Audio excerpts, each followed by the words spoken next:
It doesn't start with an explosion. It starts with a notification on a shipping manifest. Then a red light on a dashboard. Then silence.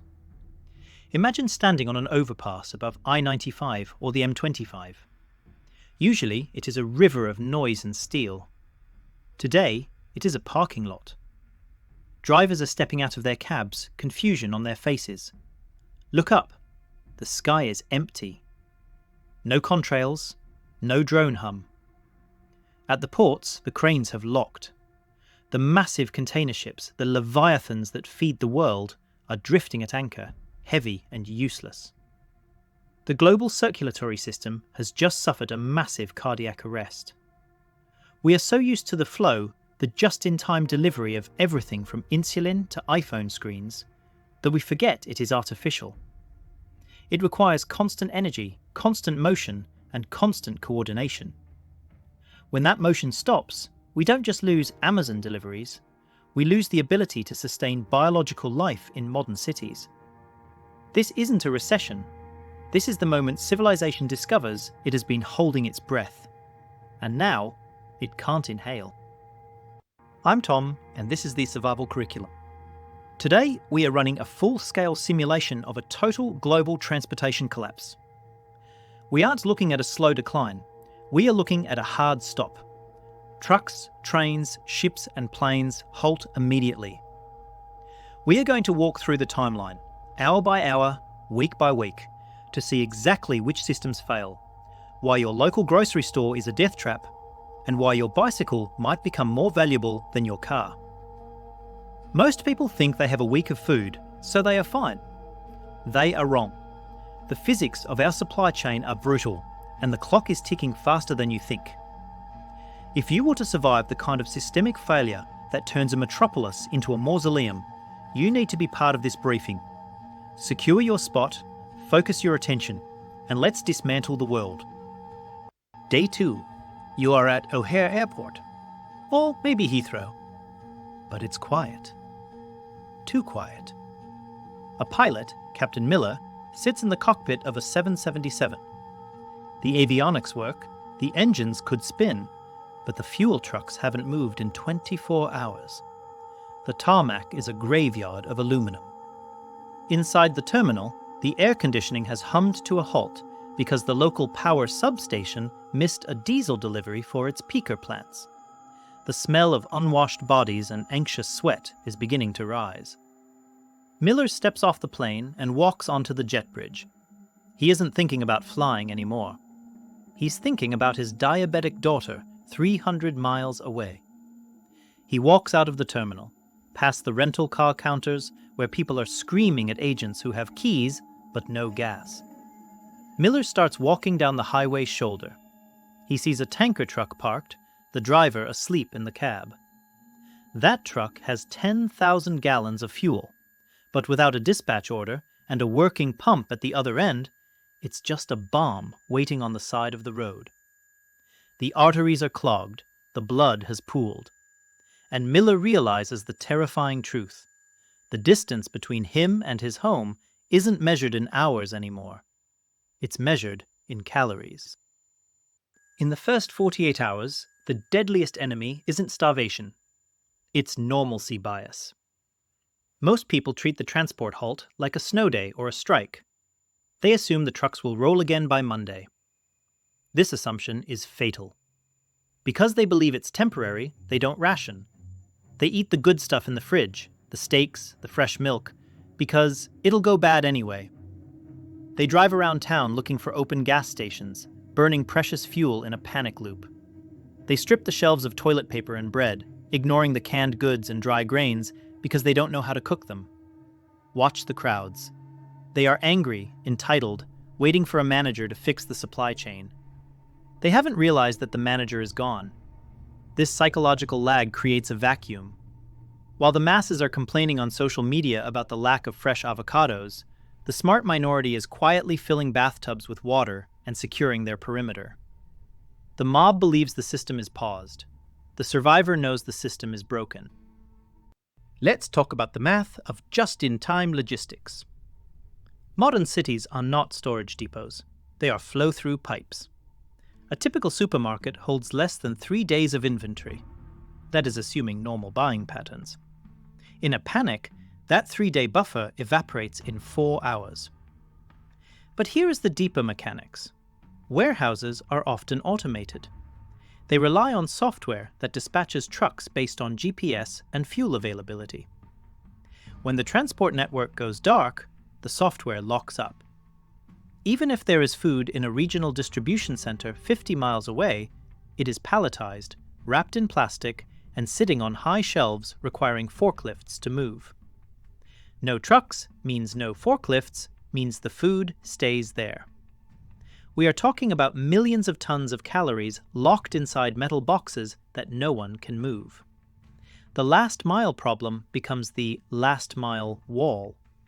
If you can't physically carry it, you don't own it. The average city requires thousands of truck deliveries daily just to stay at zero. Remove those trucks, and the city enters a calorie deficit immediately. Here is the specific twist of a transportation collapse that most preppers miss. It eventually causes an information collapse. You might think, the internet still works, the fiber optics are fine. Sure, but the technicians who repair the cell towers need vans. The diesel generators that back up the server farms need refueling trucks. As the transport grid stays dead, the physical infrastructure of the digital world begins to degrade. By the end of week 1, cell coverage becomes spotty. You can't check the news to see if relief is coming. You can't coordinate with family in the next state. You are trapped in a bubble of local rumors. The terrifying part of a transport collapse is the silence. You don't know if the neighboring city is thriving or burning. You don't know if the army is mobilizing or disbanding. You are alone in the dark, and your world has shrunk to how far you can walk. Week 2 begins in the dark. In a suburban home, a father flicks a light switch out of habit. Nothing. The grid has flickered and died. He goes to the garage to check his generator. He has 5 gallons of gas stored. He pours it in, pulls the cord, and the lights hum back to life. He feels safe. He feels prepared. But outside, the silence is heavier. His generator is the only noise on the block. It's a beacon, a dinner bell. Down the street, eyes turn toward the sound, but the real horror is at the power plant 30 miles away. The coal train that was supposed to arrive yesterday is sitting on a siding in the middle of a cornfield. The engineers are watching the pressure gauges drop. The natural gas pipeline has lost pressure because the compressor stations, which run on their own fuel supplies, have tapped out. The father in the garage thinks he has a power problem. He actually has a logistics problem, and his 5 gallons of gas is a countdown timer to total darkness. When the pumps run dry, the veneer of civilization cracks instantly. We saw this in the 1970s oil crisis, but this is worse. People aren't queuing, they are scavenging. Cars are abandoned on highways, their tanks siphoned dry by desperate walkers. In the cities, mobs target gas stations, prying open the underground reservoir caps. But without pumps, they use buckets, rags, and mouths to siphon fuel. The spills are inevitable. The fumes accumulate. It only takes one spark, a cigarette, a gunshot, a friction spark from a pry bar, to turn a city block into an inferno. Fire trucks? They are parked. No diesel. So the fires burn unchecked. The reaction to the energy crisis becomes a secondary disaster that destroys the shelter you were counting on. The irony is bitter. People burn down their own neighbourhoods, fighting for a liquid that they have no way to use effectively. Let's look at the chemistry. Modern gasoline is not shelf-stable. It contains ethanol, which attracts water and degrades within 6 to 12 months. But in a transport collapse, you don't have 6 months. The supply chain for fuel is incredibly complex. Crude oil moves by ship. Refined gas moves by pipeline and truck. If one link breaks, the whole chain seizes. Refineries cannot operate without chemicals delivered by rail to treat the crude. So even if we have oil, we can't make gas. Even if we have gas, we can't truck it. The Strategic Petroleum Reserve exists, but it's crude oil in salt caverns. It's useless to you without a refinery and a tanker truck. This means the fuel currently in your car and your local station is likely the last fuel you will see for years. Every time you start your engine, you are burning a non-renewable resource in the strictest sense. The math changes from miles per gallon to survival days per gallon. If you use your car to scavenge and you come back empty-handed, you have just shortened your life expectancy. Here is the nightmare scenario nobody talks about on the evening news. Nuclear power plants. They are robust, yes. They can run for months on their fuel rods. But they need active cooling. The pumps that cycle water through the core run on grid power. If the grid fails, because the coal trains stopped, the plant switches to backup diesel generators. Those generators have fuel tanks, maybe enough for 3 days, maybe 7. In a normal disaster, trucks rush in to refill them. In a transport collapse, no trucks come. When the diesel runs out, the pumps stop. When the pumps stop, the cores overheat. We aren't looking at one Chernobyl. We are looking at a potential cascade of meltdowns across continents, dependent entirely on whether the local plant manager can organise a bucket brigade or siphon diesel from abandoned trucks. The radiation threat turns safe rural zones into exclusion zones, forcing you to move when movement is hardest. Week 3. You turn the faucet. A hiss of air, a brown sputter, then nothing. You knew this was coming, but the sound still hits you in the gut. In the city below, the water towers have drained. The massive electric pumps that push water uphill to your apartment are silent. But the real problem isn't the pumps, it's the chemistry. At the municipal water treatment plant, a technician is staring at an empty tank of chlorine gas. Chlorine is hazardous. It's not stored in massive quantities on site. It's delivered just in time by specialised trucks. Those trucks never came. Without chlorine, the water in the reservoir is breeding bacteria. The technician has a choice: shut off the water and cause dehydration, or keep pumping and cause a cholera outbreak. He shuts it off. You are now living in a desert of concrete. The toilet doesn't flush. The sink is dry. And the river running through the city is effectively an open sewer. When the water stops, hygiene collapses instantly. But the reaction of the public makes it infinitely worse. Without flushing toilets, people use buckets. When the buckets are full, they dump them. Where? The street, the storm drain, the backyard. Within days, the city smells of human waste. This isn't just unpleasant, it's biological warfare. Flies breed in the waste, then land on the remaining food. Dysentery and typhoid, ghosts of the 19th century, return with a vengeance.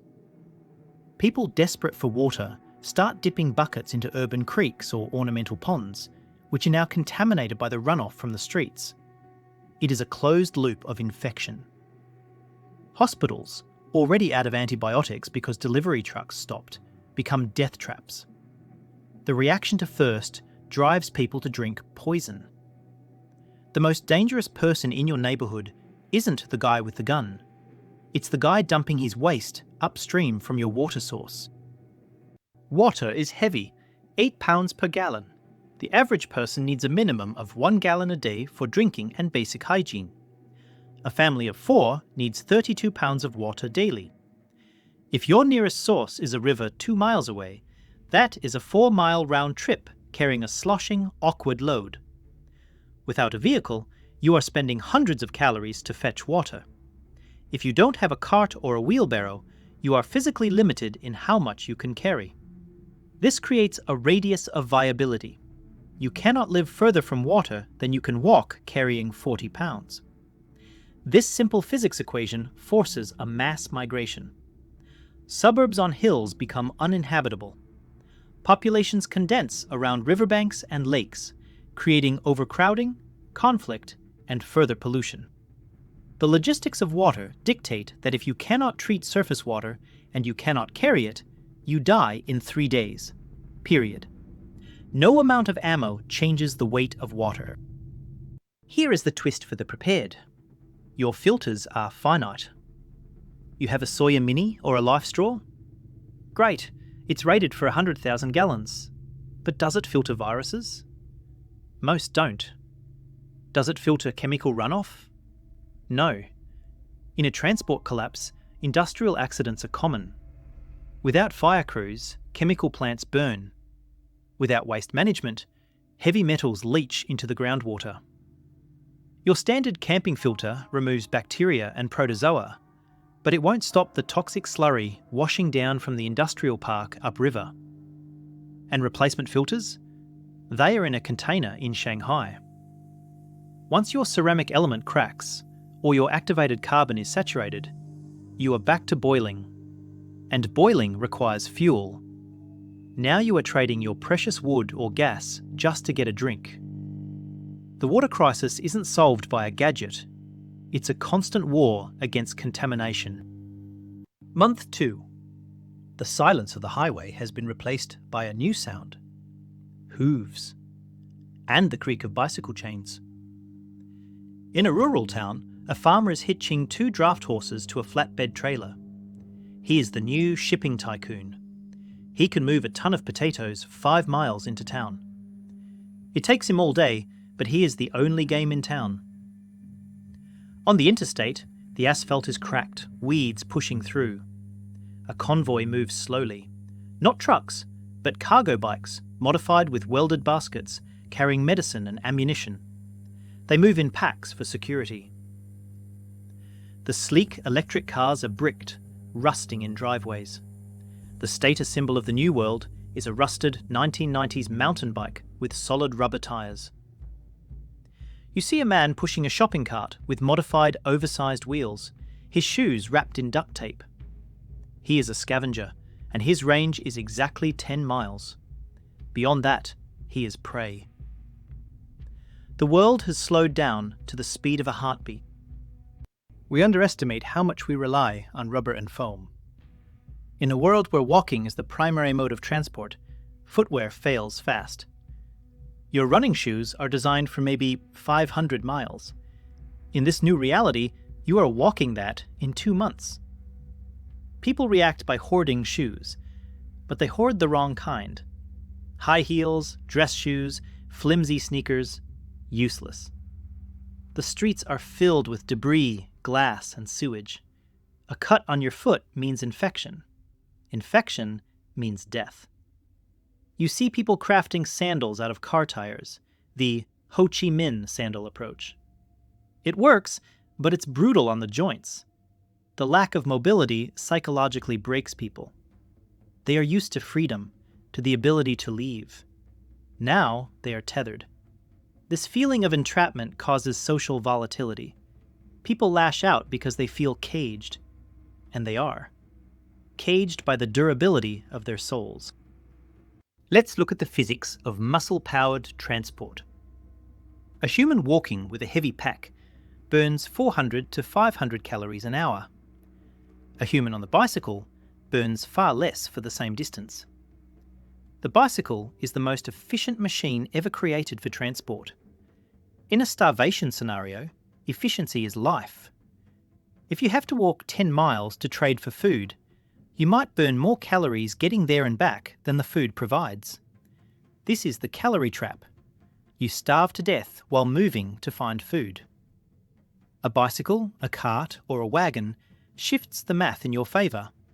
It allows you to carry 50 pounds while burning half the energy. But bicycles need maintenance.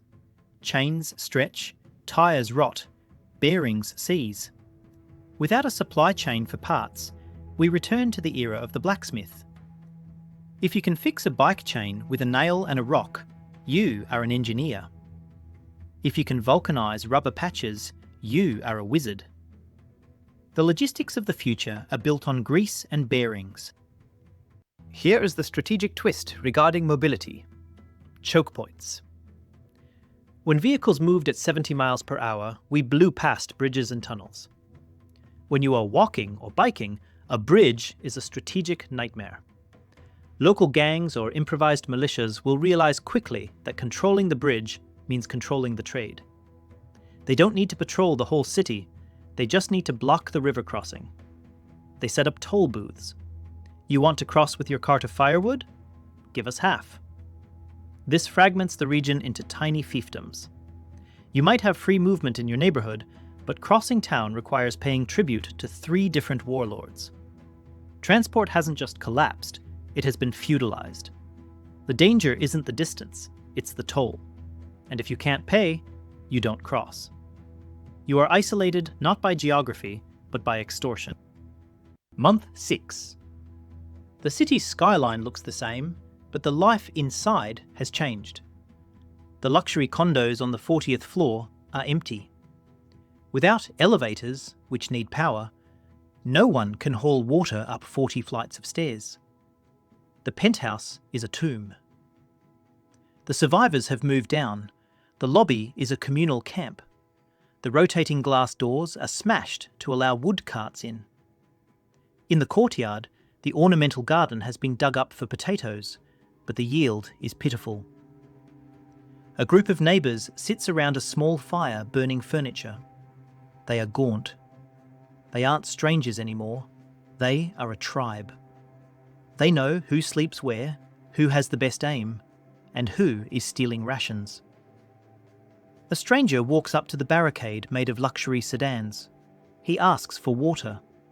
The leader of the group, a former accountant who is now wearing a tactical vest, shakes his head. "Move on," he says. The compassion is gone. It was too heavy to carry. In a globalized world, we trust institutions. We trust the bank, the police, the FDA. When transport collapses, institutions vanish. We revert to Dunbar's number, the cognitive limit to the number of people with whom one can maintain stable social relationships. Around 150 people. In this new world, if you aren't in someone's 150, you are a threat. The reaction is extreme tribalism. Neighbourhoods wall themselves off. Gated communities finally close the gates for real. Xenophobia spikes, not out of ideology, but out of resource guarding. People stop sharing information. If you find a stash of canned peaches, you don't tell the group, you hide it. This secrecy erodes the very cooperation needed to rebuild. The social fabric doesn't tear, it dissolves into hundreds of tiny, hard knots. You are either us or them. There is no neutral ground. The economy doesn't disappear, it revalues. Fiat currency, dollars, euros, relies on the faith that the government can collect taxes and enforce laws. Without transport, the government is a ghost. The dollar collapses. What replaces it? Utility. The new currency is skills and hard goods. A dentist who can pull a tooth without power is worth more than a hedge fund manager. A mechanic who can fix a bike is wealthy. A gardener who has seeds is a king. The logistics of trade become purely physical. Barter requires a double coincidence of wants. I have eggs, you have shoes, and we both want what the other has. This is inefficient. So standard trade goods emerge. .22 ammunition, alcohol, antibiotics, salt. These are high-density, high-demand, non-perishable items. If you are stocking up on gold, you are betting on a recovery. If you are stocking up on salt and sewing needles, you are betting on reality. Your 401k is zero. Your net worth is now measured in what you can do with your hands. I need to be blunt about the darkest twist of a labour-based economy. When machines stop, human muscle becomes the primary energy source. Ploughing fields, hauling water, chopping wood, it breaks bodies. Historically, when societies lose their energy slaves, fossil fuels, they seek human ones. We will see the return of indentured servitude and forced labour. It won't look like the movies. It will look like a protection racket. A local warlord offers you food and safety, but in exchange you work his fields from dawn to dusk. You can't leave. You have no rights. You are alive, but you are property. Vulnerable populations, orphans, the elderly, the lone travellers, are at extreme risk of being absorbed into these systems. The transport collapse doesn't just strip away technology, it strips away human rights. Freedom is a luxury afforded by surplus energy. When the energy is gone, freedom often goes with it. So, where does that leave you? Imagine the collapse happens tomorrow. You are in your home. You have food for 3 months. You have a water filter. You have a bicycle. But more importantly, you have a map. Not on your phone, a paper map. You know where the local orchards are. You know which neighbour is a nurse. You have already reinforced your back fence. While others are rushing to the empty supermarket, you are filling your bathtub and locking your doors. You aren't panicking because you accepted this possibility years ago. You look out the window at the stalled cars and the confused neighbours, and you don't feel fear. You feel a grim resolve. You are the ghost in the machine, the one who operates outside the broken logic of the just-in-time world. You are the seed of the next civilization, waiting for the fire to burn out. The only way to survive a system collapse is to decouple from the system before it falls. You cannot be 100% independent, but you can be 50% less dependent. This means shortening your supply chains. Grow some food, not to feed yourself entirely, but to understand the cycle. Buy tools that don't need electricity. Learn to mend clothes. Build a relationship with a local farmer now, while cash still works. The reaction of the prepared individual is insourcing. Instead of outsourcing your safety, water and food to a global network of strangers, you bring it back home. You build buffers. A deep pantry buys you time. A rain catchment system buys you independence. A community group buys you security. You are building a lifeboat while everyone else is partying on the Titanic. Here is the concrete plan. Tier 1, the buffer. 2 weeks of water, food and medicine. This gets you through the panic phase without leaving your house. Tier 2, the adjustment. A bicycle with spare parts, a good pair of boots, a manual way to cook, wood stove or solar oven. This allows you to operate in the new, slower world. Tier 3, the community. Identification of 5 people you trust with your life. Skills training, first aid, mechanics, carpentry. This is your long-term survival engine. You cannot stockpile enough for 50 years. You have to be able to produce and repair. The logistics of survival aren't about hoarding, they are about capacity. Can you fix it? Can you grow it? Can you defend it? If the answer is yes, the transport collapse is a tragedy, but not a death sentence. Global transportation is the fragile skin that holds our civilization together. We poked a hole in it today and watched the blood drain out. But here is the thought that should keep you up tonight. Nature doesn't care about our supply chains. Winter is still coming. Hurricanes are still forming. And bacteria are still multiplying. When the transport stops, we lose our shield against the natural world. The collapse we described isn't the end of the story. It's the prologue to a much harder, colder existence, where the only things that save you are the calluses on your hands and the friends at your back. The lights might go out, but the future is still unwritten.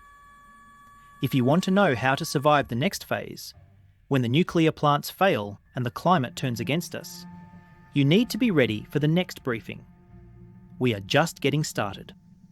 You survived the simulation. Now survive the reality. Equip yourself at the official supply depot. Because if the world is going to end, you might as well look prepared.